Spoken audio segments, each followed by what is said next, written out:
Hey, my name is Michael with Central Alps, and today we're going to be looking at this 2015 Ford F-250.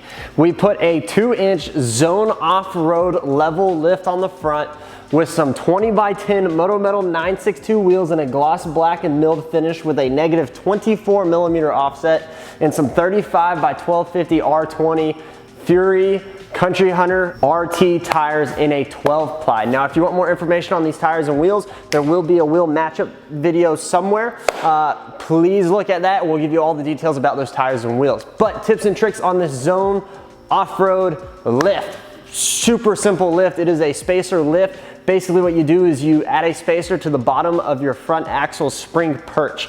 So you got to disconnect your sway bars, disconnect your shocks, and disconnect, loosen, remove some brackets for your brake lines. You will jack up the front of your truck or lower down your axle, remove the spring, take a bolt out of the bottom of the spring perch, put the new ones in, and then the spacers in, and then put it all back together.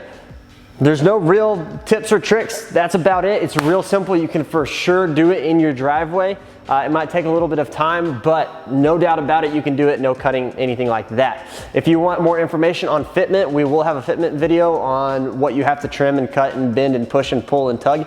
And besides that, if you have any questions, please feel free to leave us a comment, shoot us an email, or give us a call or text at 833-268-2577. Also, if you're in the market for a vehicle, go to our website, the inventory page. Maybe you'll find a dealer with one on the lot that's already lifted that you can go buy today.